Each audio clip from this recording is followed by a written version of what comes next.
Bienvenue déjà à ce webinaire. Permettez-moi de me présenter. Je suis Madame Berada Sarah, psychologue clinicienne et addictologue et psychologue au groupe scolaire Berada. Et moi, je m'appelle Yasmine Areichi, je suis psychomotricienne et enseignante universitaire à la Faculté des sciences de la santé de l'Université internationale de Casablanca. Alors, le titre de ce webinaire, c'est les bouleversements psy durant le confinement. Donc, je vais laisser la parole à ma collègue Yasmine pour nous faire une petite introduction. La situation sanitaire historique que nous traversons aujourd'hui laissera sans doute de nombreuses traces. Elle se traduit pour beaucoup par une crise économique majeure, l'émergence de nouvelles angoisses, une réorganisation profonde du quotidien dans la cellule familiale et parfois, bien que cela soit tabou, par une explosion des violences faites aux jeunes. Une chose est sûre, nous nous souviendrons tous, et pour diverses raisons, du passage du Covid-19. Pour tenter d'endiguer cette pandémie planétaire, la plupart des pays ont choisi d'instaurer des mesures de confinement et appellent la population à respecter le mot d'ordre « restez chez vous ». Un isolement forcé et durable qui ne sera pas, lui aussi, sans conséquence. Si une bonne partie de la population risque de sortir de cette expérience perturbée, nos interactions sociales s'en trouveront probablement profondément bouleversées également, et penser l'après-Covid comme un retour à la normale serait utopique. À travers ce webinaire, nous allons aborder tous ensemble les questions que nous avons tous pu nous poser à titre individuel durant le confinement, dont on espère à la fin avec impatience, avant de se concentrer sur la spécificité de la gestion de cette période pour les adolescents. Je vais céder la parole à ma consoeur, Madame Berada Sarah. On ne vous la présente plus, donc vous êtes psychologue scolaire au sein du groupe scolaire Berada. Selon vous, quelles conséquences psychologiques le confinement peut-il engendrer? Alors, tout d'abord, c'est compliqué de répondre à ce genre de questions, car il y a autant de personnes confinées que d'histoires différentes. Il y a des gens qui vivent le confinement de façon plutôt positive, parce que cela leur laisse enfin le temps de voir leurs parents, de profiter de leur famille, parce qu'ils ont une grande maison. Mais il faut savoir que ces personnes sont très minoritaires ici. À l'inverse, il y a des personnes qui vivent le confinement moins sereinement, qui sont traumatisées et qui ont vécu des choses atroces, il faut le savoir. Certains sont séquestrés, subissent les agressions quotidiennes d'un parent ou d'une fratrie agresseur. D'autres sont submergés par l'angoisse et prennent la fuite en choisissant des issues mortifères. C'est une violence extrême pour eux. Il faut noter qu'au Maroc, il existe un rapport très différent à la famille. La population était confinée en groupes intergénérationnels, avec grands-parents et petits-enfants regroupés. Il y avait une notion de rassurance qu'il n'y a pas eu dans d'autres pays. Pour autant, et de manière générale, la 3e semaine de confinement a été la plus à risque au niveau psychique pour la plupart des personnes. Alors justement, est-ce que vous pouvez nous expliquer en quoi cette 3e semaine a été un point de bascule? Alors tout d'abord, pour répondre à cette question, je vais remonter en parlant tout d'abord de la première semaine, les premiers jours du confinement. Donc la première semaine, il y a une forme d'incrédulité. On se dit que c'est pas grave, on en profite même pour regarder des séries, pour dormir, pour rigoler. La 2e semaine, on essaye de s'organiser, on se raisonne un peu plus. Par contre, la 3e semaine, on peut ressentir une sensation de vide, de solitude. On a du mal à se motiver, à s'habiller, à se lever, à se dire qu'on va finalement sortir de là. Il y a comme une forme d'abandon. Ce n'est pas une dépression pure au sens psychiatrique du terme, bien sûr, car les gens arrivent quand même à se projeter sur l'après-Covid. Mais cela commence déjà à paraître loin, encore plus aujourd'hui, avec une date qui recule sans cesse, d'Inch'Allah peut-être, probablement, je ne sais pas. Cette 3e semaine est une période à haut risque de troubles de décrochage, voire de dépression, de malaise, de conduite addictive, de violence, parce que les gens sont fatigués, psychiquement et physiquement. Je vous rappelle en qualité d'addictologue que les consommations de substances et les conduites à risque viennent se greffer sur un fond anxieux. L'impression que la substance aide à contrôler l'anxiété n'est qu'illusoire et transitoire, puisque celle-ci se retrouve majorée le lendemain. Alors effectivement, vous le soulignez à juste titre, le confinement a été anxiogène pour beaucoup d'entre nous. Est-ce qu'on pourrait dire qu'il est en train de créer un syndrome de stress post-traumatique? Alors oui, clairement. Pour les personnes ayant vécu des deuils, c'est certain. Surtout que les deuils sont vraiment problématiques car ils sont empêchés, puisqu'on ne peut pas assister à l'enterrement. Donc du coup, on ne peut pas faire son deuil. Et même sans avoir été touché ou malade, il y a cette ambiance très glauque, ces morts qui s'accumulent. Ce qui crée le trauma, c'est la blessure psychique liée à la confrontation à la mort. À partir du moment où le Covid-19 tue et qu'on est confiné pour se protéger de ce danger-là, nous sommes tous confrontés au danger de mourir. Je rappelle que le syndrome de stress post-traumatique désigne un type de trouble anxieux sévère qui se manifeste à la suite d'une expérience vécue comme traumatisante avec une confrontation avec des idées de mort. On est donc totalement dans ce cas de figure. Et je tiens à rappeler que pour les questions, à la fin du webinaire, on va faire une petite partie questions-réponses. Donc, n'hésitez pas à prendre des notes si vous avez des questions à poser pour qu'on puisse y répondre.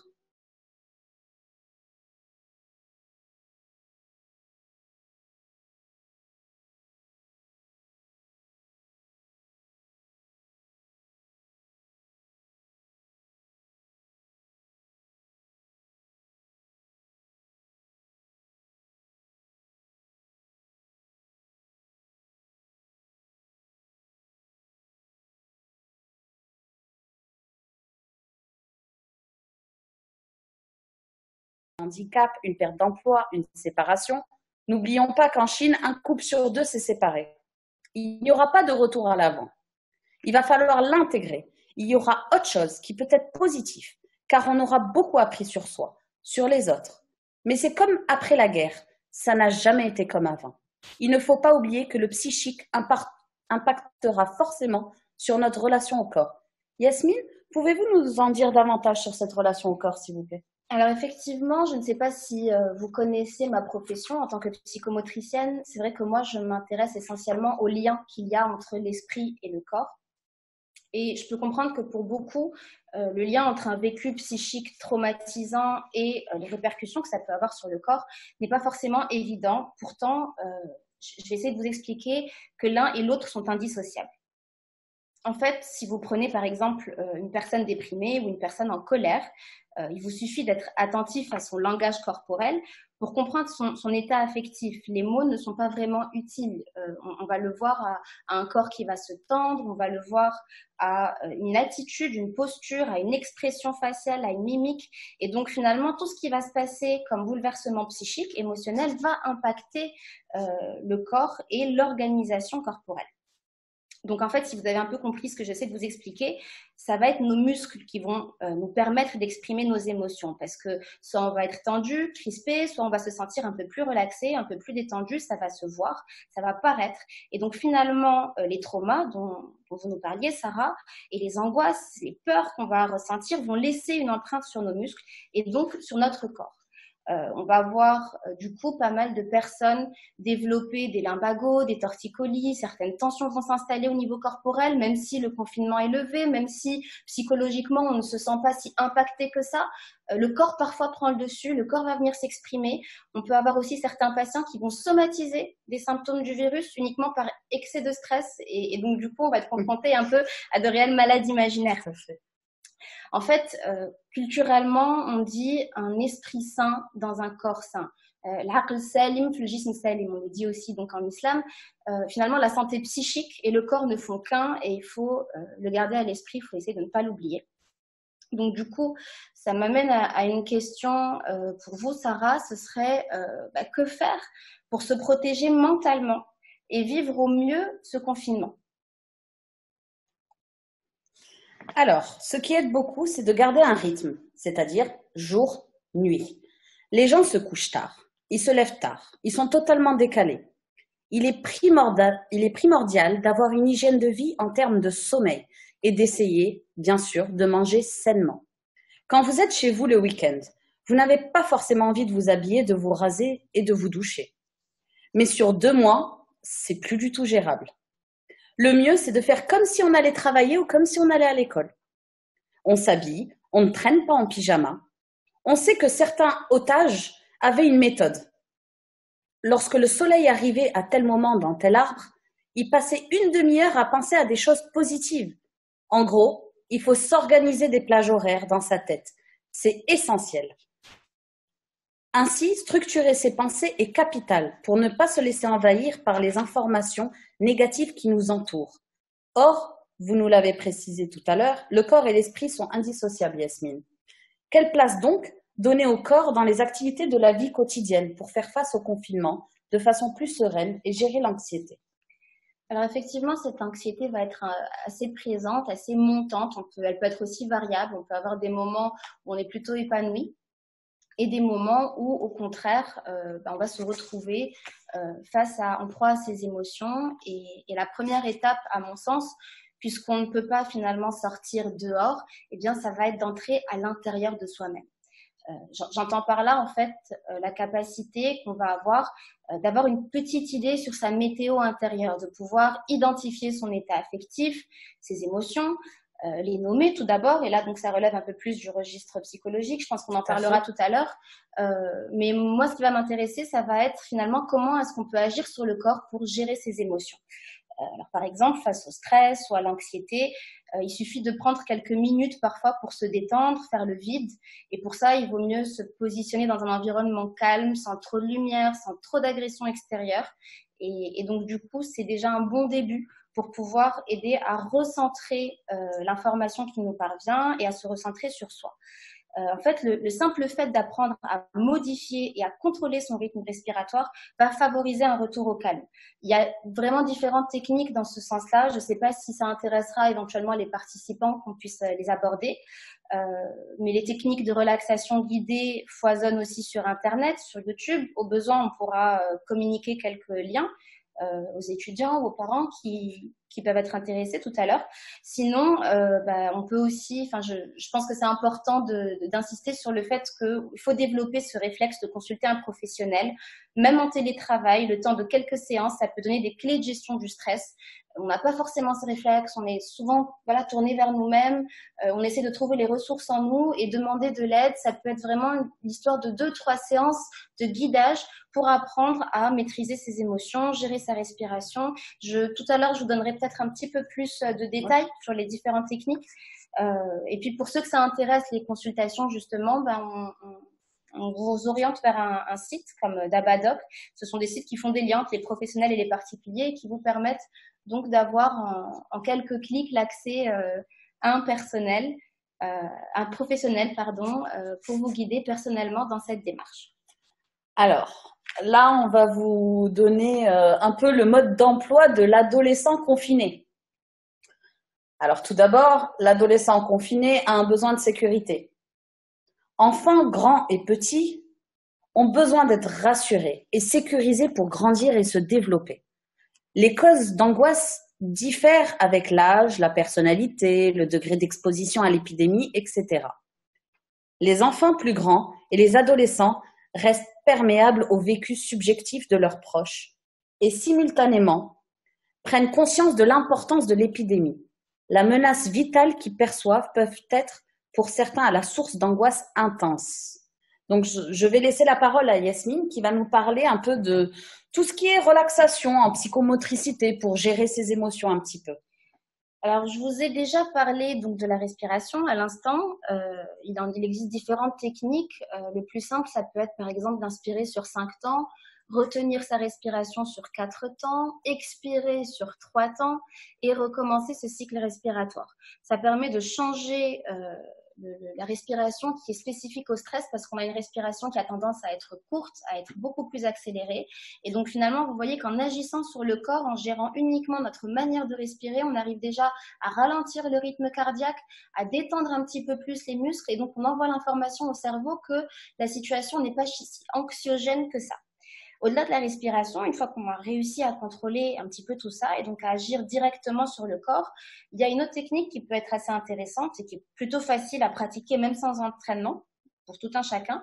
Ça va être la visualisation d'événements positifs. Ici, je pense notamment, par exemple, à ce que vous puissiez vous créer un espèce d'album mental d'images de personnes ou de situations qui ont été une source d'émotions positives. Par exemple, ça peut être une surprise d'anniversaire, un fou rire entre amis, une journée particulière, une rencontre qui vous a marqué. Et donc, toutes ces images, on peut y avoir recours pour contrebalancer une émotion négative. Donc, en fait, le simple fait de se remémorer, d'aller chercher dans sa mémoire quelque chose où un moment où on a été plutôt équilibré, plutôt joyeux, plutôt serein, nous aide déjà à contrebalancer les idées noires qui peuvent nous envahir.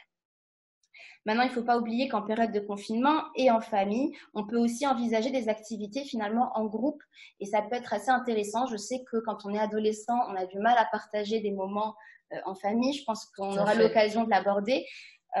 Mais c'est l'occasion, par exemple, de mettre en place des moments de méditation, de yoga, même s'ils sont de très courte durée.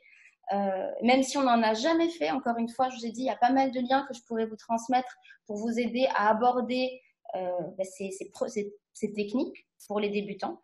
Ça reste l'occasion de partager un moment ensemble, de réaliser qu'on vit peut-être tous les mêmes émotions, donc qu'on est moins seul face à ce désarroi. Et pour ma part, je vais vous inviter aussi à vous intéresser finalement peut-être pas aux mots, mais au langage non verbal. Parce que je vous le rappelle, moi je suis beaucoup plus ancrée au niveau corporel. Et donc, ce qui m'intéresse, c'est essayer de se connecter à ce que le corps va nous parler, à ce que le corps va nous dire et à comment il va nous parler. En fait, c'est quelque chose d'assez instinctif parce que les enfants vont utiliser le corps comme outil de communication et d'expression privilégié. Quand on est bébé et qu'on ne parle pas encore, tout passe par le corps et on arrive à se faire comprendre. Donc, c'est vraiment finalement un moyen de communication assez instinctif qu'on possède et qu'on va malheureusement perdre avec les années parce qu'on développe le langage. Donc, on va être un petit peu plus dans la retenue corporelle parce que socialement aussi, on nous apprend, attention, il ne faut pas trop crier, il ne faut pas trop montrer ses émotions, il ne faut pas trop bouger, il faut être sage, il faut être calme. Et donc, du coup, on a tendance à mettre le corps un peu en extinction, à l'éteindre. Et malheureusement, le langage corporel se retrouve relayé au second plan et ça va être donc le langage, les mots qui vont prendre le relais. Je tiens quand même à rappeler que effectivement, c'est quelque chose de capital de pouvoir verbaliser, quel que soit l'âge. Communiquer va passer par le corps, c'est sûr, mais les mots vont aussi beaucoup structurer la pensée. Et dans ce sens-là, Sarah, je pense que vous pouvez nous en dire un petit peu plus sur les moyens d'expression verbaux et puis leur importance finalement dans la gestion des émotions au quotidien. Ah oui, bah, totalement. En tant que psychologue, on marche beaucoup avec le verbal, c'est beaucoup de paroles. Alors, avec les adolescents, il est important que les parents prennent le temps de discuter et d'élargir le débat. L'épidémie actuelle offre l'occasion d'aborder de grands thèmes sociétaux et de penser avec les jeunes aux valeurs fondamentales. C'est le moment de montrer aux jeunes certaines valeurs que vous vouliez leur transmettre. L'importance des relations sociales, l'altruisme, la solidarité, la santé, la surconsommation, la pollution, l'avenir de la planète. Ce sont juste quelques-uns des thèmes dont il est possible de débattre, mais il y en a une infinité. Donc maintenant, on va passer au troisième point, qui est le besoin d'une routine quotidienne. Généralement, l'univers des adolescents gravite autour d'événements prévisibles, c'est-à-dire par exemple se réveiller au sein de la famille, fréquenter l'école, participer à des activités extrascolaires, rencontrer leurs amis. Et ils évoluent dans un environnement stable, rythmé par la routine et les rituels quotidiens, hebdomadaires, mensuels. Ils ont aussi l'habitude d'être entourés par des personnes familières, famille, voisins, amis, enseignants. Et il se trouve que le Covid-19, il explose complètement ce monde sécurisant et protecteur. Effectivement, oui, ça vient souligner l'importance finalement de redéfinir et de maintenir une nouvelle routine quotidienne, comme se lever, se coucher et manger à heure régulière, consacrer des heures au travail scolaire, etc. En fait, structurer ces journées et définir un emploi du temps va aider les adolescents à s'adapter à leur situation en contribuant à créer un sentiment de continuité et de sécurité. Alors, je parle bien de nouvelles routines parce que, vous le soulignez tout à l'heure, il n'y a pas de retour à la normale, il n'y a pas de retour à un avant. Cette norme, va falloir la redéfinir, va falloir la recréer. Et donc, en fait, il va falloir réinventer cette routine dans une situation inédite qui est celle du confinement. Alors, par exemple, on peut commencer par les heures du repas et du coucher. On peut légèrement les décaler, mais c'est vraiment important de maintenir un biorhythme relativement stable au quotidien parce que justement, c'est ce qui nous permet de rythmer nos journées. On disait que le fait de porter un pyjama, par exemple, toute la journée peut être proscrit. Je vous rappelle, en tout cas aux parents, si les parents nous écoutent, que vous restez le modèle de vos enfants et qu'ils prennent exemple sur vous. Donc finalement, si vous voulez les amener à avoir une certaine routine, il faut commencer par vous-même. Donc commencez-vous par vous habiller tous les jours, prendre votre douche et rentrer dans une routine un peu différente, même si on reste à la maison, mais montrer qu'il y a des moments pour le travail, des moments pour structurer la journée et d'autres justement pour se détendre, pour éventuellement faire des activités sportives, etc. Donc, à ce titre, on en parlait, il me semble, tout à l'heure, hein, qu'il y avait beaucoup de jeunes adultes ou adolescents, en fait, qui vont sauter la douche, oublier de se brosser les dents, pas forcément se changer, parce qu'ils ne sont pas amenés à sortir du foyer, pas sortir de la maison. Et ça va bouleverser leurs habitudes, ça va augmenter finalement le sentiment de démotivation générale dont on parlait avec vous, Sarah, tout à l'heure. Toujours dans l'idée de créer une nouvelle routine, le confinement peut aussi être finalement l'opportunité de commencer à partager des moments en famille autour, par exemple, de la cuisine, des repas, de découvrir de nouvelles recettes, essayer de manger sainement, on le disait aussi tout à l'heure. C'est pas forcément évident au quotidien, et on le sait, en fait, c'est vraiment important. Ça a l'air de rien, ça a l'air vraiment anodin, mais on sait que la consommation d'aliments caloriques, couplée à la réduction de l'activité physique, va finalement entraîner une prise de poids d'autant plus importante que le confinement va être prolongé. Et il me semble important de rappeler à ce titre-là que chez les adolescents qui sont en proie à d'énormes bouleversements physiques, l'estime de soi va être évaluée à l'aune de leur apparence. Donc, prendre quelques kilos, par exemple, va avoir une incidence considérable sur leur bien-être psychologique. Alors, en effet, avant le confinement, l'adolescent était soumis au quotidien, au regard et au jugement des autres. Il accordait une importance centrale à son apparence et cherchait à se faire accepter, à être validé par un groupe, en fonction de l'image qu'il projetait. Le fait de laisser un peu le corps de côté, de négliger son apparence puisqu'il se retrouve en permanence seul chez lui, peut être l'occasion d'un certain laisser-aller. On mange différemment puisqu'on n'a plus le même rythme de sommeil. On s'enrobe. Et les résolutions sportives du début du confinement volent rapidement en éclats. On se dit tout le temps au début du confinement, mais tous les jours je vais faire 1 heure de sport. Et malheureusement, on abandonne vite l'idée.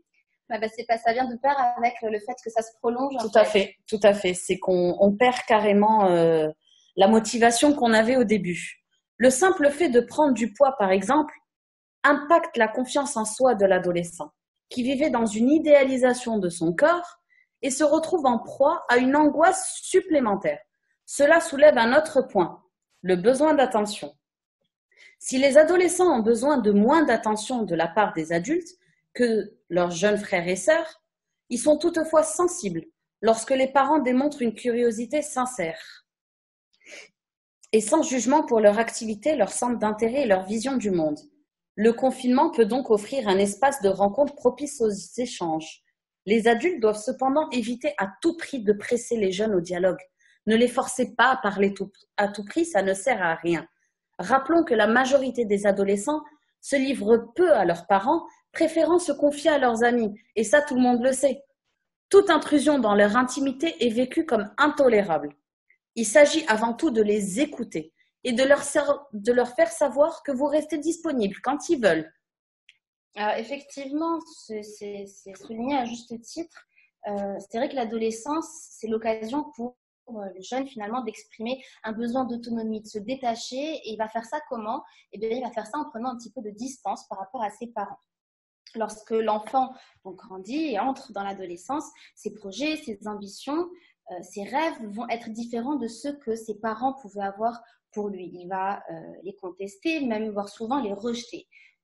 Et donc, en fait, ça va juste manifester le besoin de l'enfant de s'individualiser, de s'autonomiser et donc de prendre un peu plus de distance avec ceux qu'il prenait finalement pour modèle quand il était jeune et qu'il voyait un peu plus comme des super-héros. Donc, dans ce sens, on va avoir en fait un regard un petit peu plus critique envers ses parents parce qu'on va se forger sa propre vision des choses. Combien d'ados disent « moi, quand je serai parent, jamais je ferai ça à mes enfants, je ferai différemment, etc. » Et donc, c'est vraiment important finalement de laisser… La majorité, c'est vrai. Et c'est important de laisser cet espace d'opposition à l'enfant, de ne pas forcément vouloir le soumettre aux contraintes des parents. Et c'est souvent là que la confrontation va s'installer. Tout à fait.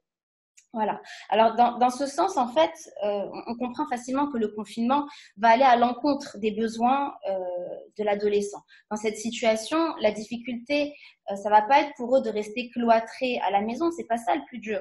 Le plus dur, ça va être de devoir composer en permanence avec tous les membres de sa famille qu'ils n'avaient pas l'habitude de voir, et j'ai envie de dire d'avoir sur le dos en permanence. Alors si pour certains, en plus, les relations étaient déjà un petit peu tendues avant le confinement, si les parents se montrent encore plus rigides et encore plus autoritaires, on va forcément se retrouver dans un affrontement. La communication va être ponctuée de crises de colère. Ces crises de colère, on aura de plus en plus de mal à les retenir quand ce n'est pas finalement, quand on ne bascule pas finalement vers une rupture totale de la communication. Or, je vous rappelle vraiment qu'à cet âge, le besoin de contact social, on l'a dit tout à l'heure, il est primordial et on insiste un petit peu plus là-dessus. Alors, même si spontanément les adolescents compensent partiellement leurs besoins de contact grâce aux réseaux sociaux, être privé des rencontres avec leurs copains de classe et de loisirs peut être source de souffrance pour eux. Au cours de l'adolescence, le jeune se découvre de nouveaux modèles à l'extérieur du foyer familial, élargit sa palette de figures d'identification et cloisonne ses différentes sphères d'appartenance. C'est maintenant avec ses amis qu'il s'amuse, c'est à eux qu'il se confie. C'est auprès d'eux qu'il cherche du réconfort et non plus auprès de ses parents comme l'enfant faisait. Le groupe d'amis devient sa référence sociale principale. Dans la mesure du possible, le temps de connexion sur les réseaux sociaux doit être limité. Toutefois, en période de confinement, les parents doivent être conscients de l'importance que revêt pour le jeune le besoin d'être connecté à ses amis via le téléphone ou la tablette. Ils devront faire preuve de souplesse sur le temps d'écran des enfants et plus encore des adolescents. Alors, c'est vraiment une question assez essentielle et centrale, je pense, dans notre profession, dans nos professions à toutes les deux. Ça va être finalement les écrans. On a mené pendant ces dernières années un combat sans relâche face aux écrans en les diabolisant. Et là, tout à coup, on se retrouve sans autre choix pour pouvoir continuer à maintenir une scolarité. Et ce que j'aimerais en fait souligner là aujourd'hui, c'est que on peut avoir aussi des avantages à passer du temps devant les écrans, devant les jeux vidéo, devant un film. Et donc, pour les parents, ça va vous amener finalement aussi à la nécessité d'assouplir les règles que vous avez pu mettre en place en période ordinaire.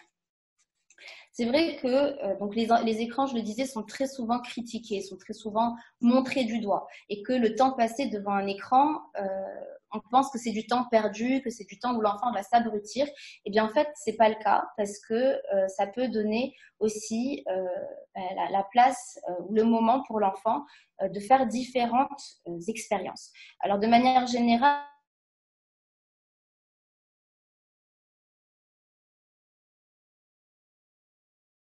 le risque de s'exposer, d'être vulnérable, de montrer sa propre émotion. Ça va lui permettre de changer de perspective et ça peut apporter aussi un sentiment d'accomplissement. Ça peut augmenter l'estime de soi de l'enfant quand, par exemple, il va gagner une partie. L'écran peut être aussi un facteur de socialisation. Quand un enfant va faire des jeux en ligne, la fréquentation des réseaux sociaux ou simplement par l'utilisation de toutes les applications de messagerie, je pense à WhatsApp, à Messenger, etc., à House qui s'est développé pendant le confinement, eh bien, les écrans vont devenir un outil de partage, un outil de discussion et un outil de lien avec le groupe. Et on en parlait au sixième, non pas au sixième point, on en parlait au septième point, juste avant, que l'enfant a besoin justement de contact social. Les écrans vont lui permettre de maintenir ce lien avec le groupe. Et cette fonction va être d'autant plus importante pendant le confinement puisqu'on se retrouve finalement isolé. Tout à fait. Les écrans ont aussi pris le relais au niveau de l'école et donc ont joué un rôle central pour l'apprentissage des enfants, puisque la poursuite de l'enseignement par Internet est devenue finalement vraiment au cœur de la vie des familles depuis ces dernières semaines. Ça va nous aider à partager nos cours, mais aussi à partager un contenu peut-être numérique de qualité. Donc, l'écran est aussi source d'apprentissage. C'est aussi le moment finalement de passer du temps en famille parce qu'on peut regarder un film tous ensemble, on peut jouer tous ensemble, faire des appels vidéo à ses proches et donc finalement communiquer avec ses proches. Et je vous rappelle que toutes ces activités, finalement, plus on est entouré, plus on est en contact avec les autres, que ce soit par les réseaux sociaux, par un contact réel, par un jeu virtuel, et bien tous ces contacts vont aider à diminuer l'anxiété de l'enfant. Pourquoi? Parce qu'elles vont, ou de l'adolescent, parce qu'elles vont captiver son attention. Et donc son attention étant focalisée sur quelque chose de plaisant, sur un moment positif, elle va forcément laisser moins de place à tout ce qui va être anxiogène. Et puis enfin, un des points aussi importants à souligner, c'est que puisque l'activité permet justement de capter l'attention, c'est un facteur d'intégration cognitive. Ça veut dire quoi? Ça veut dire qu'on va pouvoir stimuler certains centres du raisonnement, de la prise de décision, de la mémoire, de l'attention. Ça recouvre un peu tout ça, ce qu'on appelle la cognition, et qu'on va pouvoir donc stimuler pas mal de facteurs, même au niveau moteur, puisqu'on va, au niveau corporel, stimuler la coordination motrice, la coordination visuelle, la capacité à résoudre un problème, etc. Alors bon, n'oublions pas quand même qu'il y a quand même pas mal de risques. Ouais, parce que j'ai vanté les avantages. Oui, c'est ça. Vous avez vanté les avantages, mais on oublie aussi quelquefois les risques. De passer trop de temps devant les écrans peut avoir des conséquences sur votre santé. Il ne faut pas l'oublier. D'ailleurs, les réseaux sociaux et les jeux vidéo fonctionnent souvent de manière à capter l'attention et donc à augmenter la sédentarité physique. On fait moins de sport parce qu'on préfère aller jouer aux jeux vidéo. Donc voici ce qu'il est important de savoir à mon goût. Passer du temps devant un écran, c'est passer moins de temps à faire autre chose au risque d'impacter son développement normal. Être devant un écran, c'est être immobile. La sédentarité peut entraîner une prise de poids et peut aussi, de ce fait, augmenter un risque de dépression.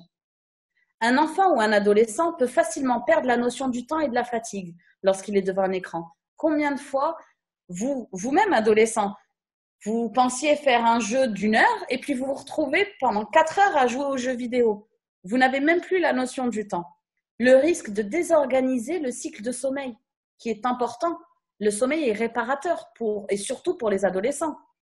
Puis il favorise l'attention finalement. Tout et il à fait. va impacter aussi toutes les activités, tout le biorhythme dont on parle tout à l'heure, l'alimentation. Bien sûr. Et bien sûr, il ne faut pas oublier que le contrôle est difficile à garder.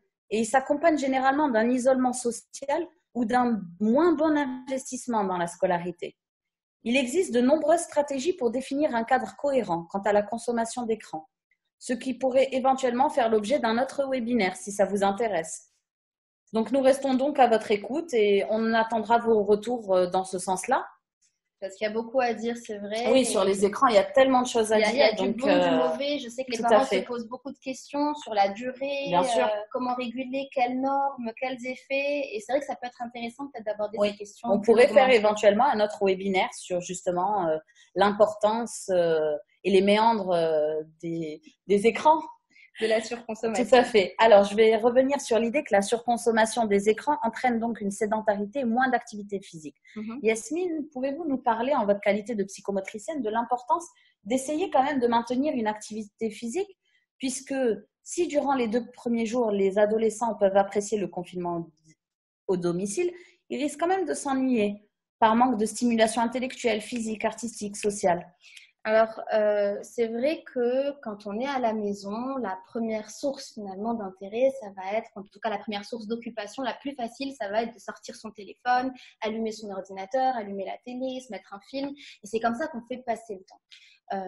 Sauf que effectivement, on a besoin d'activité physique parce que pour pouvoir se développer, pour qu'on puisse développer finalement notre personnalité, nos compétences, qu'on soit enfant, adolescent ou adulte, il faut qu'on soit encouragé à utiliser nos sens. Donc voir, écouter, toucher, sentir, ça a l'air de rien, mais ça va justement renforcer les facultés d'apprentissage, ça va renforcer la capacité à résoudre des problèmes et justement les compétences communicationnelles d'un individu.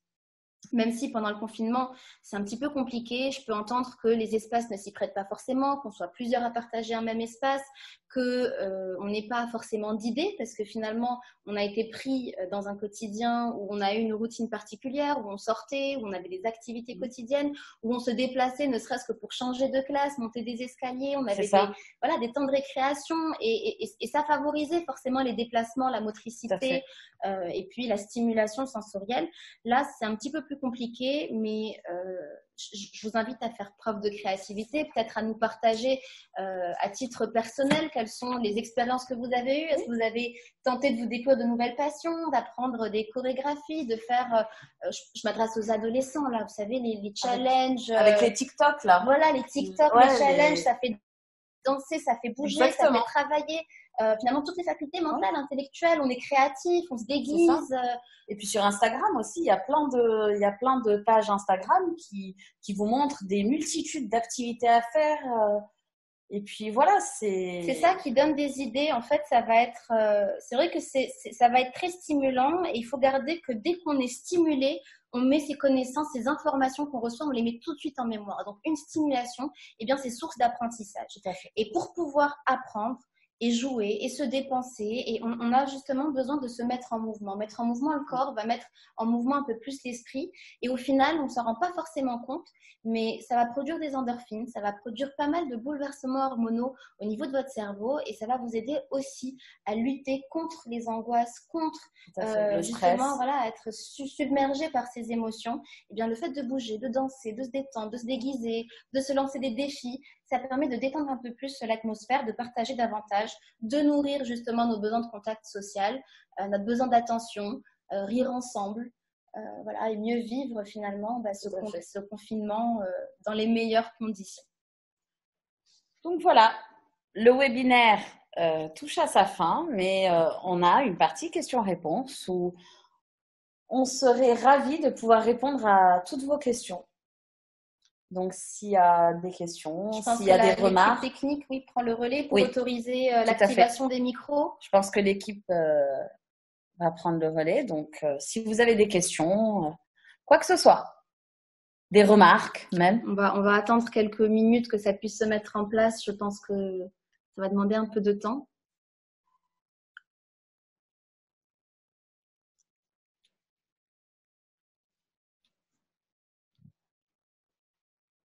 Alors peut-être juste communiquer avec l'équipe technique pour voir si effectivement la prise de parole est autorisée aux participants, si le micro a été donné. Alors Sarah, une fois, Inch'Allah, nous aurons bien sûr des questions ou là, les participants qui veulent bien sûr participer, il n'y a pas de problème. D'accord, c'est parfait, on attend. Voilà. Il n'y a pas de souci. On va leur donner 2-3 minutes pour organiser. Avec toutes les informations qui leur sont parvenues, je pense qu'il leur faut un petit moment de décantation. Pour digérer tout ça. Tout à fait.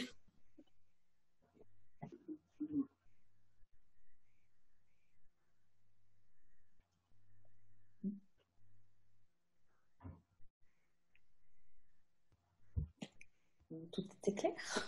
Je pense qu'on a été clair. Je pense. Visiblement, on n'a pas particulièrement de prise de parole. En tout cas, nous, ça ne nous affiche rien. Oui, là, mais Youssef a dit que... Voilà, on va attendre un petit moment encore. Oui, il n'y a pas de problème. C'est 2-3 minutes. Voilà.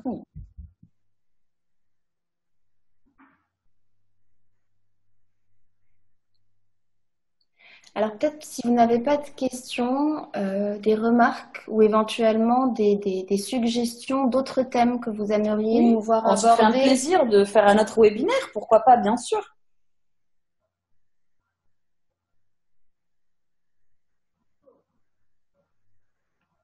Et pouvoir, bien sûr, Inch'Allah, d'ici le début de l'année prochaine, organiser un cycle de conférences. Carrément un cycle de conférences. En présentiel. Bien sûr.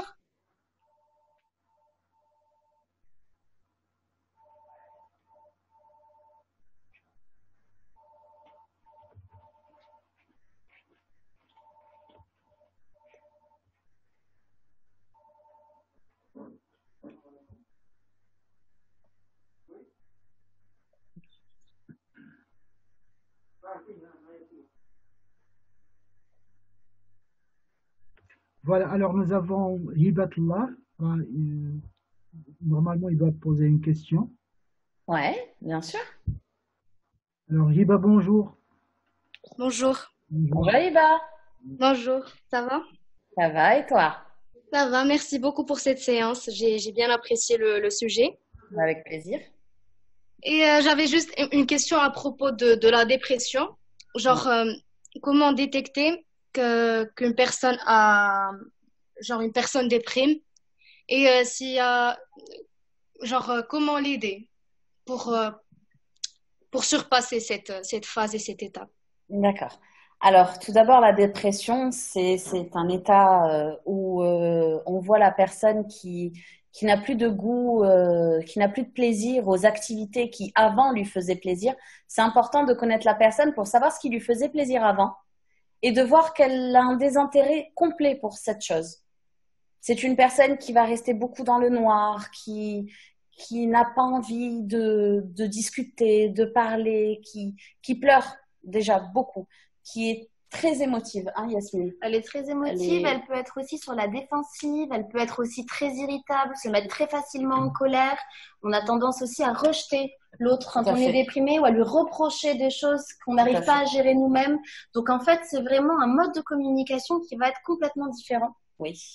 Maintenant, comment l'aider? Eh bien, on le disait tout à l'heure, il ne faut pas faire pression. Il ne faut jamais forcer quelqu'un à parler. Oui. Il faut juste lui rappeler qu'on est disponible, qu'on est à son écoute, qu'on s'inquiète peut-être. Et puis aussi mettre le point sur le fait qu'un professionnel, que la prise d'un rendez-vous avec un professionnel est importante, surtout dans les cas de dépression. C'est-à-dire que quand on est en dépression, on a besoin de voir. C'est même plus un choix, c'est une nécessité. La dépression nécessite d'aller voir un professionnel. Quand j'entends un professionnel, c'est un psychologue, un psychiatre, aidé par un psychomotricien. Voilà, c'est donner le relais aux professionnels. Maintenant, c'est vrai, je comprends peut-être, Hiba, que peut-être autour de toi, tu puisses voir des modifications au niveau du comportement peut-être de certains de tes amis. C'est vrai qu'on le disait tout à l'heure, les adolescents ont plus tendance à se confier à leurs proches. Oui. Qu'à un professionnel. Et c'est vrai que peut-être en tant qu'adolescent ou en tant qu'ami, on a envie de faire quelque chose. Et peut-être que ce que tu nous fais parvenir, finalement, c'est ton sentiment d'impuissance dans cette situation. Est-ce qu'on se trompe? Hiba?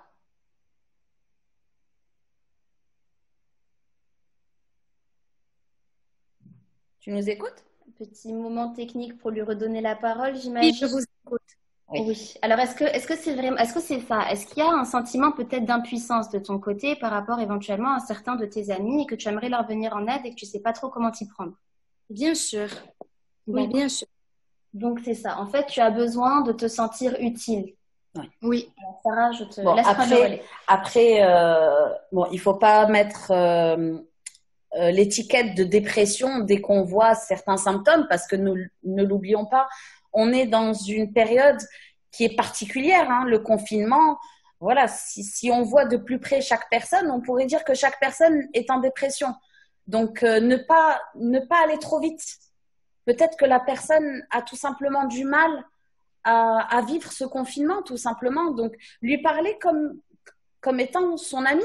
Tu lui parles normalement, tu essayes d'être là tout simplement pour elle et d'essayer de détecter si justement il y a des points de la dépression. Voilà, alors en fait, c'est des enfants qui vont avoir tendance à dire, ou en tout cas des jeunes qui vont tendance à dire, ouais, j'en ai rien à faire, j'ai envie de rien, je suis nulle, j'y arriverai pas, c'est ma faute, j'ai honte, personne ne m'aime, je comprends rien, je sais pas. Enfin, c'est vraiment vous voyez, c'est des comportements assez défaitistes. C'est dès le début, je me mets dans une situation d'échec, je me mets dans une situation où je me dis que je n'y arriverai pas, que je m'en sortirai pas et que je n'ai plus goût à rien.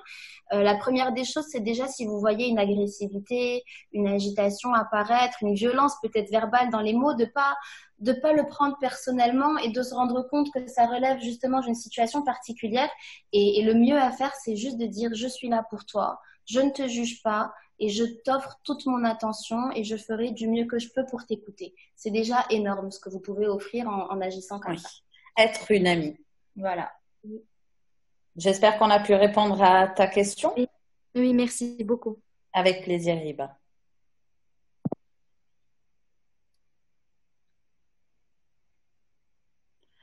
Une autre question?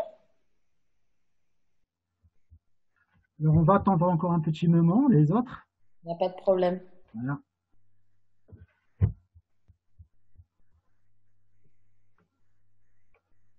Alors, nous avons Tachi Samia. Oui. Voilà, il y a une question. Tachi, vous pouvez commencer. Bonjour. Bonjour Bonjour. Samia. J'ai une question. J'ai remarqué que certains élèves changent lorsqu'ils commencent à fréquenter le lycée et je veux savoir pourquoi il y a ce changement dans le comportement. Tu parles de quel genre de changement? Physique, psychique? Je parle du comportement. Certains commencent à se comporter comme s'ils sont devenus adultes. Oui. Alors, donc je vais commencer par répondre. Donc déjà, le lycée, on est presque adulte.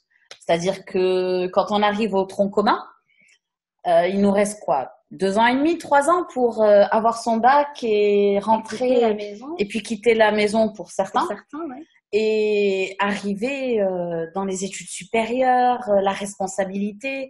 Donc, je pense que c'est justement une préparation. Le lycée représente une préparation au monde du travail, tout simplement. Et à la vie d'adulte. Et à la vie d'adulte, tout à fait. Et c'est vrai qu'on a tendance aussi à beaucoup responsabiliser les lycéens.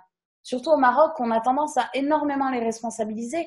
Donc, les adolescents se retrouvent à porter toute cette responsabilité sur leurs épaules et donc, du coup, endosser le costume de l'adulte. Alors moi, je vais faire peut-être un petit complément. Ouais. Sur le point de vue corporel, quand on a 16-17 ans, on ressemble déjà. On a déjà un corps de grand, un corps d'adulte. Et en fait, ça va dépendre de la vitesse de maturation et de la vitesse de développement corporel de chacun. Plus vous allez avoir une apparence d'adulte relativement tôt et plus votre esprit va devoir agir en tant que tel. Il s'adapte sur le modèle du corps. Donc, si vous vous habillez comme un grand, si vous avez déjà tous les attributs finalement physiques d'un adulte, vous allez avoir tendance à vouloir commencer à avoir les mêmes droits et les mêmes obligations, les mêmes responsabilités, le même comportement qu'un adulte. Et c'est vrai que ça peut être compliqué finalement en termes de transition pour les parents qui avaient un enfant, qui savent qu'il n'a encore que 16 ou 17 ans et qui pourtant le voient grandir, évoluer. Et la difficulté, elle est là. C'est sur les rythmes finalement de croissance et sur les rythmes de modification corporelle. Donc je pense que c'est relié. Oui, tout à fait. Et n'oublions pas non plus qu'on est dans une ère digitale où l'information va très vite, où ce qui est dit aujourd'hui sur les réseaux sociaux n'est pas ce qui était dit dans les années 90, même 2000. Hein. C'est ça, on a une image de la jeunesse qui est très différente, où on se maquille très tôt, où on se met en valeur sur le plan vestimentaire, où on a envie d'avoir un style vestimentaire affirmé très tôt. Et c'est vrai que ça peut créer un décalage finalement entre la maturité affective, la maturité corporelle et puis la maturité intellectuelle. Et c'est 3 sphères différentes. Donc, quand tu parles de comportement, essaye d'analyser finalement d'où ça vient, à quoi c'est dû. Est-ce que c'est plus au niveau des émotions ou est-ce que c'est plus au niveau juste de côté intellectuel ou sur le côté physique que ça se manifeste? Bien sûr. J'espère qu'on a pu répondre à ta question. Alors, nous avons encore une autre question. Hiba. Oui. Bonjour. Alors, j'ai une autre question à propos du même sujet. Ouais. Et en fait, c'est juste à propos, s'il y a une personne et qui veut rester seule. Genre, elle demande de rester seule, elle veut parler avec personne et tout. Est-ce qu'il faut lui appeler, faut lui envoyer des messages ou là, juste en fait, de lui laisser du temps? Là, quand tu nous dis ça, il y a notre alarme de psy qui est en train de clignoter où on dit non, il faut lui laisser son espace personnel. Si elle n'a pas envie de parler, elle n'a pas envie de parler. Quand elle se sentira prête, elle viendra te parler. C'est-à-dire elle viendra parler à la personne qui a envie de lui parler. C'est-à-dire que ce que tu peux faire, par exemple, ton ami te dit je n'ai pas envie de parler, j'ai envie de rester seule.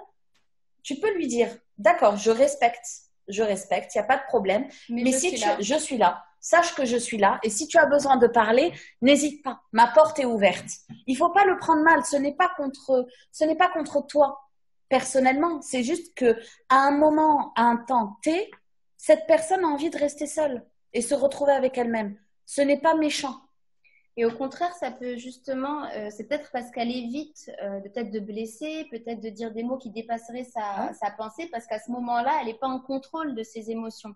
Donc, peut-être envoyer un petit mot de temps en temps en disant coucou, je pense à toi, j'espère que ça va mieux. N'oublie pas que je suis là si besoin. Point, c'est tout, sans rentrer plus en avant, sans essayer de nourrir plus la discussion. Et tu verras que d'elle-même, elle viendra. Elle-même, quand elle se sentira prête, elle viendra parler. Ça va, c'est plus précis? Oui, mais le problème, c'est que c'est fréquent. Genre, ça se répète chaque jour.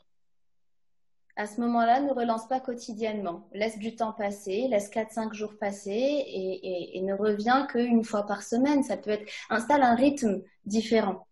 Adapte-toi au rythme de l'autre et puis une fois que tu as dit que tu étais présente, l'autre pourra revenir vers toi. Il sait, il a entendu. Le plus important, c'est qu'il entende. Oui.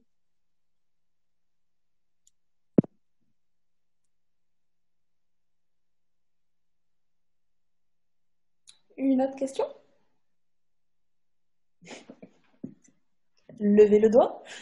Alors, pour ceux qui veulent bien sûr participer, alors au-dessus bien sûr de l'écran, nous avons 3 points. Vous cliquez sur plus et après vous cliquez sur lever la main. Nous aussi? Non, pour les Je pense que je le montre en direct parce qu'on est en partage d'écran pour que vous puissiez voir. Donc, vous voyez les deux petits points plus. Nous, on n'a pas levé la main, mais apparemment, vous auriez un lever la main. Et donc, l'équipe technologique IT prend le relais et nous transmet la parole. Parce que là, il n'y a pas de questions. En attendant. Pas de problème. On va attendre encore 3-4 minutes. C'est ça, on avait prévu une petite heure. Oui, c'est dans les temps. Oui, tout à fait.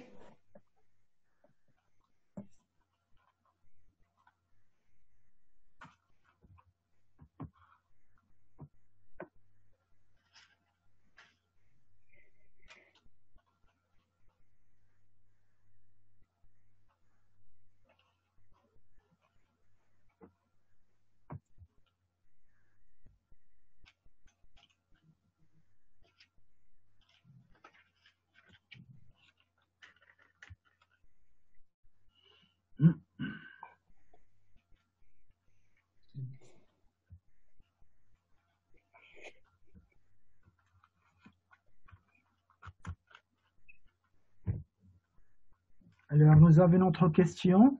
Oui. Alors, voilà, c'est Madame Corinne. Oui. Voilà, bonjour. Oui, bonjour. Bonjour. C'est pas Madame Corinne, c'est son fils. Ce serait pour savoir, disons dans un environnement familial où il y a un adolescent qui passe ses soirées à jouer à la PlayStation, quelles seraient les méthodes ou bien les techniques pour lui faire reprendre un rythme normal? Bah écoutez, Merci beaucoup. Écoutez, c'est une question très intéressante parce qu'avec ce confinement, on remarque effectivement que la plupart des adolescents sont capables, si on les arrête pas, de passer des heures et des heures devant les écrans et les jeux vidéo. Alors généralement, c'est mettre des mots sur ce qu'il peut ressentir quand il joue aux jeux vidéo. Par exemple, qu'est-ce que tu ressens quand tu es en train de jouer à ces jeux? Comment tu te sens? Qu'est-ce que ça t'apporte positivement? Qu'est-ce que ça t'apporte de faire justement tel jeu? Donc, il faut lui montrer aussi les points positifs qu'il peut y avoir en dehors des écrans. Lui parler de ce qu'il aime faire. Des bénéfices qu'il peut en tirer, effectivement. Des bénéfices qu'il peut en tirer. On peut aussi lui montrer l'exemple, finalement, en restreignant nous-mêmes notre propre temps devant les écrans, parce que finalement, vous parlez des jeux vidéo, mais c'est un temps passé devant l'écran, et on le disait tout à l'heure, c'est l'adulte qui est le modèle finalement de l'enfant, et donner l'exemple nous en premier, c'est la première étape, il me semble, pour pouvoir exiger quelque chose, ou en tout cas demander quelque chose de l'adolescent. Après, c'est une histoire de négociation, parce qu'on est à un âge où on ne peut pas imposer les choses. C'est important de laisser le jeune adolescent lui-même s'exprimer, créer son propre environnement, mettre en avant ce qu'il aime, ce qu'il n'aime pas, ce sur quoi il peut être d'accord, s'opposer justement à l'autorité parentale. C'est assez classique. Donc, ça peut être aussi parfois un moyen pour l'ado de juste dire je rejette les lois, je rejette les règles de la maison, je m'oppose parce que je n'ai pas d'autre moyen que celui-là de le faire. Donc, c'est d'abord identifier pourquoi est-ce que l'enfant passe autant de temps devant les jeux vidéo. Est-ce que c'est une fuite? Est-ce que c'est un comportement d'opposition? Est-ce que c'est par plaisir? Est-ce que c'est parce que ça le stimule et que ça lui donne une meilleure estime de lui-même parce qu'il gagne et qu'il est très bon dans ce qu'il fait? Donc déjà, identifier pourquoi est-ce que le jeune passe autant de temps devant les écrans. Ensuite, essayez justement vous de donner l'exemple, comme je le disais, pour qu'il puisse comprendre qu'on peut utiliser ce temps libre à faire autre chose. Et puis, enfin, en dernier lieu, eh bien, ça va être négocié avec lui. Voilà, j'estime que tant d'heures, c'est suffisant, que tu devrais fractionner un petit peu plus. Pour chaque famille, il va y avoir une norme différente à définir. Certains vont estimer que 30 minutes, c'est déjà beaucoup trop. D'autres que 2 heures, c'est à peu près acceptable, en fait, convenable. Donc, c'est vraiment à la cellule familiale de décider après en interne de ce qu'ils estiment bon ou pas bon. Et puis voilà, essayer de s'intéresser déjà aux causes. Oui, et puis comme on a dit, avec l'adolescent, tout est question de négociation. Hein. Et puis, on peut fixer certaines règles, comme par exemple, pendant les repas, pas de télé, on pose nos téléphones à un endroit, on discute. Donc voilà, et puis l'intéresser aussi à certaines choses qui peuvent lui plaire, certaines choses qu'il aime. Pour l'éloigner un peu. Lui trouver d'autres sources d'occupation, proposer autre chose. Parce que souvent, on est dans un état où si je ne joue pas à la play, qu'est-ce que je fais? Je m'ennuie, j'ai rien à faire. Tu m'as enlevé ça, mais tu ne m'as rien donné en retour. Et en fait, finalement, c'est proposer autre chose. C'est pas je te prive et j'arrête tout, mais je te propose autre chose et viens, regarde, on peut prendre du plaisir ensemble à d'autres interactions, à d'autres types de jeux. Et voilà, c'est vraiment s'impliquer. C'est pas juste interdire ou juste s'opposer à l'activité du jeune.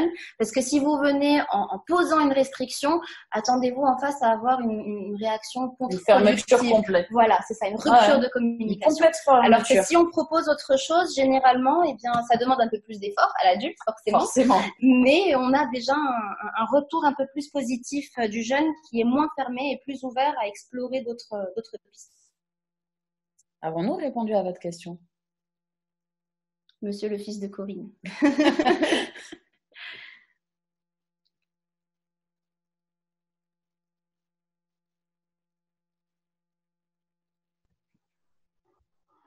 Oui, donc en fait, le sevrage, c'est pas conseillé. Pas brutalement, il y a des étapes. Et là, encore une fois, si on estime qu'on est dans une situation peut-être d'addiction aux écrans, et là, Sarah, vous serez beaucoup plus... Ah oui, totalement. Si on est vraiment dans un cas où c'est devenu pathologique et addictif, à ce moment-là, comme on a dit tout à l'heure, il vaut mieux consulter un professionnel, donc un addictologue, qui pourra justement l'aider à gérer ses heures d'écran et surtout comprendre pourquoi cette fuite dans un monde imaginaire. Dans un monde imaginaire, totalement.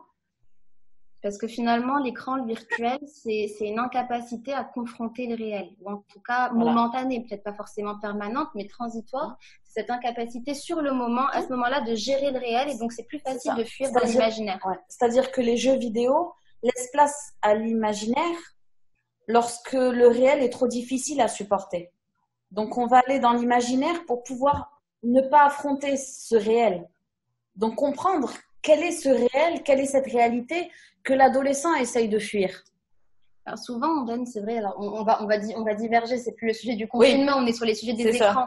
Mais souvent, on dit qu'un enfant, quand il est dans un jeu, et par exemple qu'il joue à un jeu vidéo de combat, quand il est face à un méchant, eh bien, il a une armada d'outils pour tuer le méchant. Dans la vie réelle, quand on est face à une personne méchante qui ne nous fait pas plaisir, qui ne nous donne pas ce qu'on veut, on n'a rien pour le tuer. On n'a pas le droit, du coup, qu'est-ce qu'on fait? On fuit, en fait, psychologiquement, émotionnellement, on entre en nous-mêmes. Parce qu'on n'arrive pas à gérer la situation réelle. Et puis on se retrouve dans la surpuissance. Exactement. Je suis tout puissant, je peux tuer qui je veux, je peux faire ce que je veux dans les jeux vidéo. Mais dans la réalité, je ne peux pas, il y a des règles à respecter. Et c'est souvent cette difficulté à faire du lien parce qu'on manque d'outils. On ne sait pas comment s'y prendre. Et c'est pour ça qu'un professionnel peut être intéressant à consulter à ce moment-là parce qu'il va outiller l'adolescent pour lui apprendre à confronter justement ces émotions qu'il n'arrive pas à gérer. Donc, comme on le disait, finalement, la première étape, c'est comprendre pourquoi. Pourquoi il y a ce comportement? Qu'est-ce qu'il vient dire? Qu'est-ce qu'il vient cacher? Qu'est-ce qu'il vient refléter? Et c'est qu'à partir de là qu'on pourra établir une méthodologie d'action. Sans ça, et vraiment c'est du cas par cas, sans ça, ce serait des conseils beaucoup trop vagues et et pas forcément adapté à la situation peut-être de la personne que vous avez en tête. Merci beaucoup. Merci à vous, Monsieur Othman.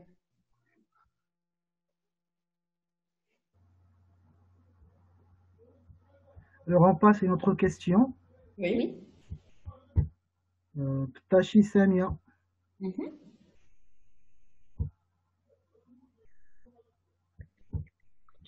Mademoiselle Samia. Bonjour. Bonjour. J'ai une question qui est en rapport avec ce sujet. C'est est-ce que être accro aux jeux vidéo peut aboutir à l'autisme?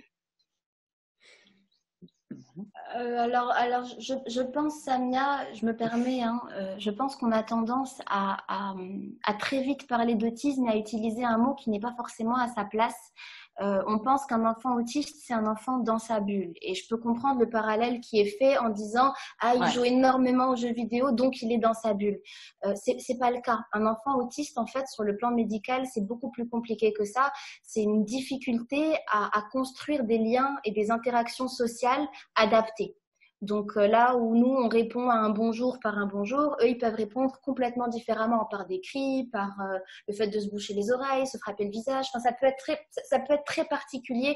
Médicalement, c'est vraiment une représentation très différente de celle qu'on se fait communément. C'est pas quelque chose l'autisme n'est pas quelque chose qui va apparaître après une surconsommation d'écran. C'est ça, on est avec. On va pas l'acquérir avec le temps. On est autiste. On ne le développe pas. On ne le devient pas. Non. Et sinon, je pense qu'il y en aurait beaucoup. Mais en tout cas, oui, ça peut aboutir à un repli sur soi. Ça, oui. On peut être amené à moins fréquenter les jeunes, à vouloir vite rentrer chez soi pour vite jouer, finir, arriver à un stage plus élevé, à développer son personnage.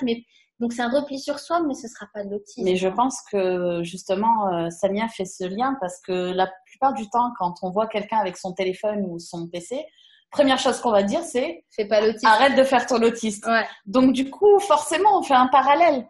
C'est ça. Mais ça reste une expression. C'est ça. On dit que c'est un mot galvaudé. C'est-à-dire qu'il est utilisé un peu à tort et à travers et pas forcément à sa juste place. Tout à fait.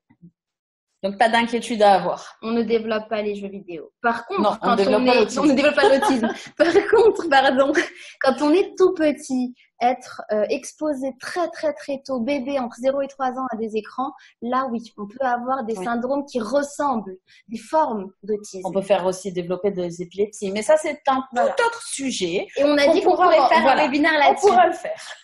Oui, parce que ma question était à propos de ceci.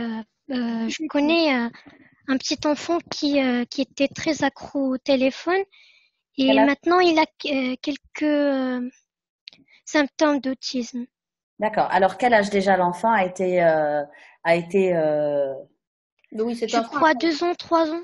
Voilà, c'est un temps où le cerveau n'est pas encore développé, où il est encore immature et le cerveau se développe par les expériences sensorielles, donc par toucher, goûter, ramper, se déplacer, manipuler des objets. C'est comme ça qu'on développe le cerveau quand on est bébé.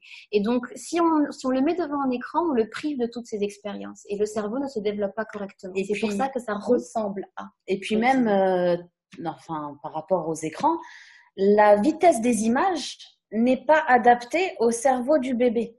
C'est pour ça que nous, en tant que psy, on interdit complètement toute forme d'écran de 0 à 3 ans.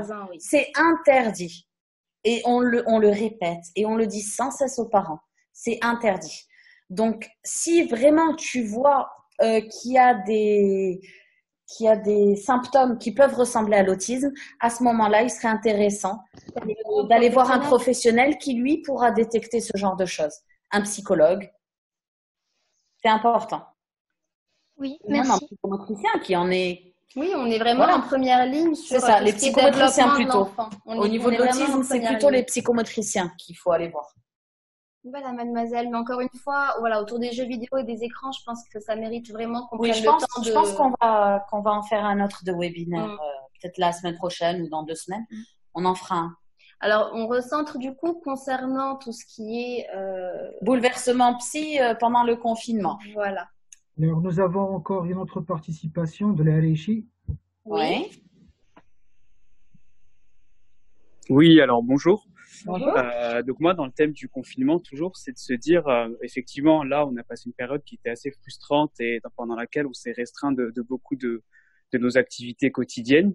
Comment vous pensez qu'on devrait gérer l'après-confinement? Parce que forcément, il y aura des pulsions, on va vouloir consommer, sortir, voir nos amis. Donc, à votre avis, comment on devrait faire pour gérer l'après-confinement? Alors, effectivement, ce qui se passe quand on a énormément de restrictions, comme c'est le cas quand on est dans une relation parent-enfant et quand on est beaucoup dans les règles et qu'on restreint énormément, on a cet effet un peu cocotte minute. On est sous pression et on est prêt à exploser dès que les barrières sont levées.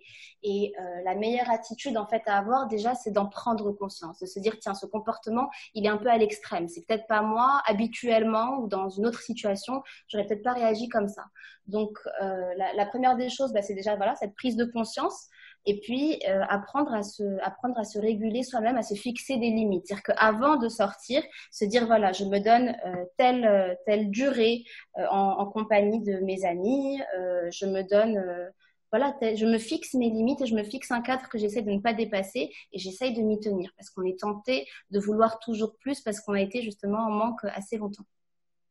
Voilà, donc vraiment commencez par vous mettre des stratégies comme ça. Je pense que sur le plan psychologique, il y a plus de choses à faire. Moi, sur le plan corporel, c'est sentir qu'il y a une tension à l'intérieur, se détendre un peu, relâcher cette tension, comprendre d'où elle vient, que cette excitation, cette montée d'adrénaline, elle vient du fait qu'on a été enfermé et contenu trop longtemps, qu'elle est passagère et que ce n'est pas en explosant qu'on va réussir à décharger ce réservoir d'adrénaline. Maintenant, sur le plan psy, peut-être qu'il y a d'autres stratégies. Alors, par rapport au déconfinement, effectivement, il faut se faire une routine quotidienne. C'est-à-dire, c'est pas parce qu'on est déconfiné que c'est la porte ouverte.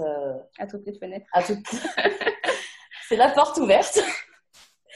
Il faut, pourquoi pas, vous faire des to-do list. Justement, ça restreint. Le fait de se dire, aujourd'hui, j'ai ça à faire. Comment je vais m'organiser? C'est ça, se fixer des objectifs tout simplement. Et puis, comme j'ai dit tout à l'heure, il faut pas s'attendre à revenir à une vie normale. Hein. Il faut vraiment pas s'attendre à revenir à une vie normale parce que ce qui nous est arrivé est anormal. Déjà, pour nous, psy, la normalité, c'est quelque chose de complètement abstrait. Mais on ne peut pas revenir à une vie comme elle était avant le confinement. Donc là, c'est tout un chemin pour... C'est une nouvelle normalité. En fait, cette tendance à avoir un comportement peut-être un peu hyper un peu exagéré, un peu plus fort que d'habitude, c'est juste une nouvelle normalité. Et c'est le résultat de 3 mois ou 2 mois de confinement et d'isolation sociale, en fait. Et donc, c'est transitoire, peut-être l'accepter, ne pas non plus se faire violence ou être trop exigeant envers soi-même. Apprendre à accepter, à être tolérant et puis surtout rester à l'écoute de soi-même. Ne pas vous faire violence. Si vous avez besoin de quelque chose, autorisez-vous à y répondre à ces besoins-là et puis fixez-vous des objectifs et essayez de vous y tenir.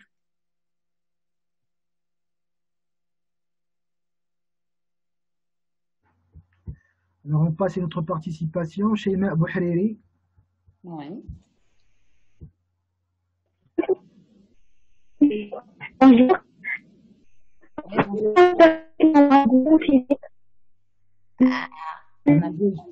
C'est réunion familiale. Vous pouvez poser votre question parce que c'est pas vraiment très clair. Madame Sheima.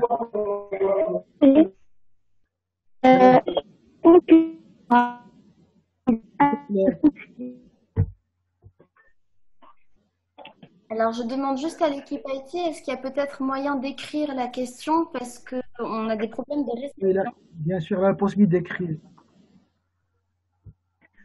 Madame Sheima Bouhariri. Oui, oui. Voilà. Vous m'entendez? Votre question parce que c'était pas clair la première fois. Oui. Une personne qui se sent mal physique, ainsi de scientifique. Et puis, Madame Sheila, je n'arrive pas à vous entendre.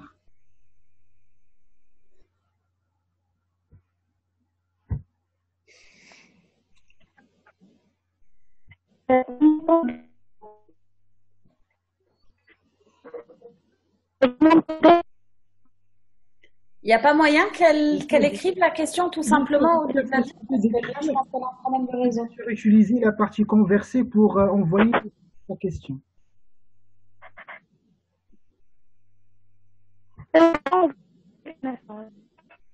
Madame Sheima, nous sommes désolés. Je passerai à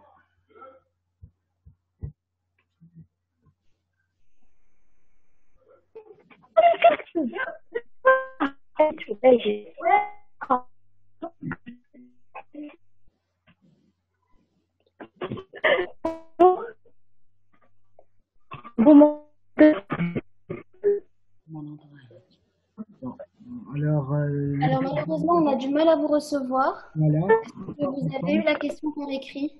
Alors on va attendre le temps qu'il nous envoie sa question.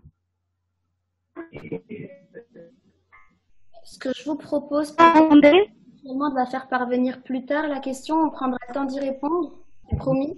Oui. Mais comme il y a des difficultés de réception et de connexion, malheureusement, c'est des aléas Oui, live, du direct. Ou sinon, envoyez la question sur la page Facebook de l'école. Voilà, par message privé. Et de on toute vous façon, Madame Sarah, vous m'entendez? Oui, là je t'entends. Quand une personne qui se sent mal de son physique, oui, de son psychique, et qui fuit tout le monde et toutes les réunions familiales, comment il peut être soi-même? Comment il peut être? Comment il peut être?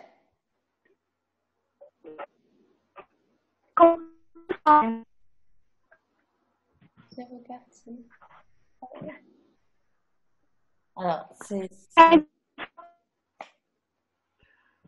une personne. On ne peut pas bien entendre. Je pense qu'on va.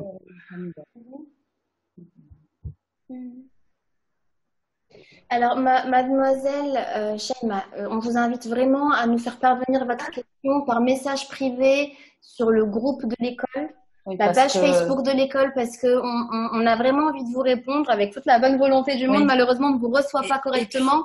Et puis, le séminaire touche à sa fin. On est à plus d'une heure maintenant. 1h15 à peu près. Voilà. Donc, s'il y a une dernière question, sinon, pour les autres questions, vous nous envoyez un message sur la page de l'école par message privé. On se fera un plaisir d'y répondre. D'accord?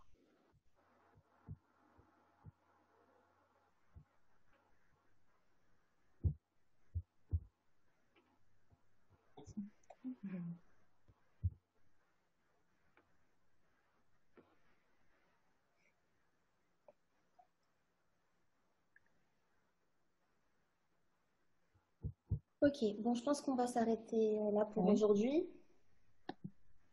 On vous remercie de vous être connectés aussi nombreux et aussi nombreuses. On vous remercie aussi pour vos questions, votre intérêt, vos participations.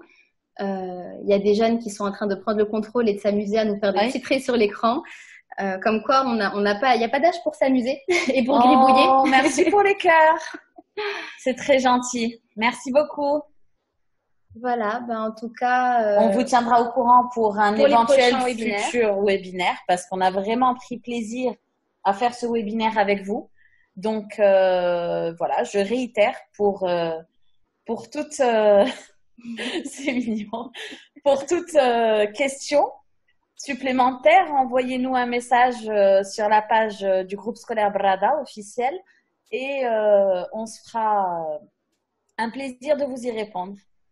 Merci à vous, on vous aime aussi, c'est gentil. C'est très gentil de votre part, Sarah. Merci à votre collègue. Merci beaucoup. Merci à vous, c'était un plaisir. Au revoir. Au revoir.